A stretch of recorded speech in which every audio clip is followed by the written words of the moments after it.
جہاں تک مولانا عزیز کا تعلق ہے شاہ صاحب،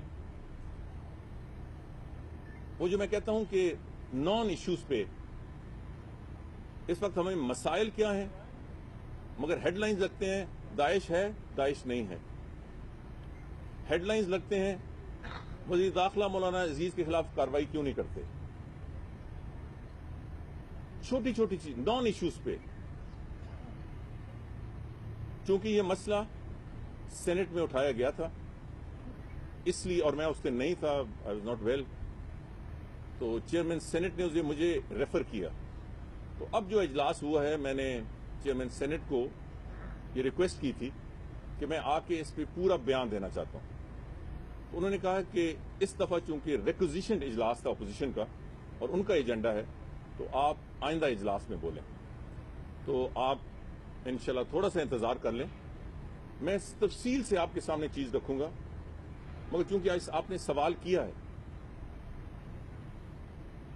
تو میں جو قوم کے سامنے رکھنے لگا ہوں اس کا تھوڑا سا حدود ارباب آپ کے سامنے رکھوں گا کہ جو سب سے زیادہ شور مچاتے ہیں، جو سب سے زیادہ مجھ پہ تنقید کرتے ہیں، میں اس کی وضاحت میں یہ کہنا چاہتا ہوں کہ میں نے دو چیزیں کہی. ایک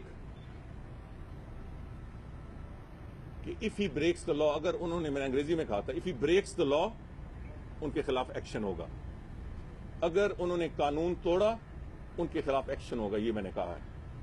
اور اگر کوئی ثبوت ہیں تو وہ ہمارے سامنے لائے جائیں، میں کارروائی کروں گا. یہ دو میں نے چیزیں کہی ہیں.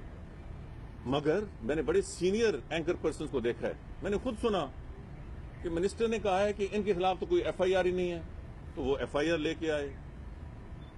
میں نے کب کہا ہے کہ ان کے خلاف ایف آئی آر نہیں ہے؟ اور بہت سی باتیں سنی ہیں. تو آج اس ملک کی بہت بڑی بدقسمتی ہو گئی ہے کہ جو کسی کوئی مرضی ہے کہہ دیتا ہے، کوئی پرسان حال نہیں، کوئی پوچھنے والا نہیں کہ بھائی حقیقت کیا ہے.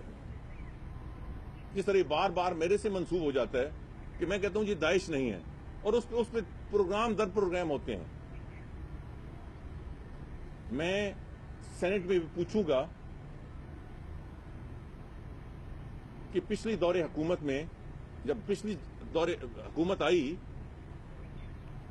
تو ان مولانا صاحب کے خلاف 31 کیسز تھے، جس میں 12-13 انتہائی سیریس تھے. رینسم کے، kidnapping for ransom, murder, anti terrorism, شدید ترین جن کی سزائے موت ہے. ان میں شاہ صاحب 21 جو آج سینٹ میں کھڑے ہو کے اور آج اسمبلی میں کھڑے ہو کسی نے میرے سوال کیا، یہ میں ریکارڈ سامنے رکھوں گا، کیونکہ اس کا فائدہ کوئی نہیں ہے کہ ایک طرف وہ بولیں اور ایک طرف میں بولوں.